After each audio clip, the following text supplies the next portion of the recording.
আমাদের গল্পের প্রথম ক্যারেক্টার অন্তু, এক অবলা মহিলা চোর উর্ফে পরিবারের নাক কাটানো প্রথম চোর।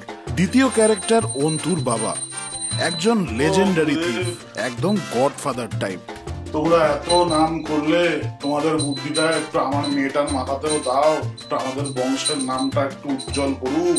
তৃতীয় ক্যারেক্টার অভিজিৎ, একটি মিডল ক্লাস ছেলে যার কাছে চুরি করতে গিয়ে অন্তুর জীবন যাবে পাল্টে। এই জিনিসটা দেখ, এটা দিয়ে আমরা দরজা কাটি। আরে ওটা রাখ, যেটা শেখাচ্ছি সেটা দেখ। ওটা দিয়ে তোর কিচ্ছু হবে না। ওটা গাধা, তুই 99 বার ফেল করেছিস। আমাদের বংশের তো 5 বছরের বাচ্চাগুলো লকার খুলে দেয়, আর তুই এখানে বসে বসে। আর হবে না বাবা, তুমি বকো না এভাবে। এই আমার মেয়েকে বকো না তো।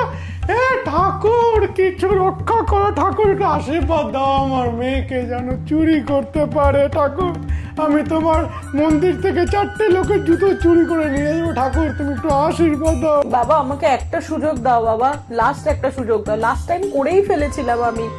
শুধু ওই সিকিউরিটি ডগটাকে আমি একটু বিস্কুট দিয়ে খাওয়াতে গেলাম ওকে বশ করার জন্য।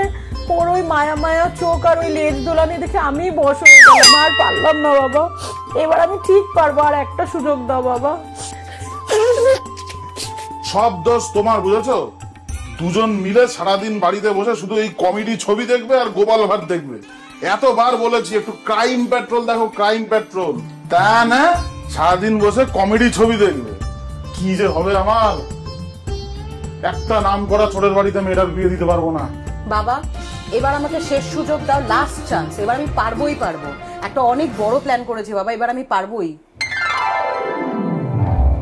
বাপরে বাপ, এতদিন পরে স্যালারিটা পেলাম, নিয়ে যাই ভালো করে। আজকে দিনকাল যা, শালা কেউ দেখে নিলে চুরি হয়ে যাবে। বাপরে বাপ।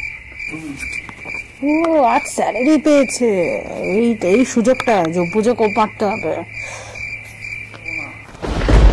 শোন, তোকে শেষবারের জন্য চান্স দিচ্ছি।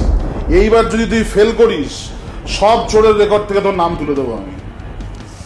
ছেলেটা 3rd ফ্লোরেই থাকে, এইখান দিয়ে দড়িটা ফেলি।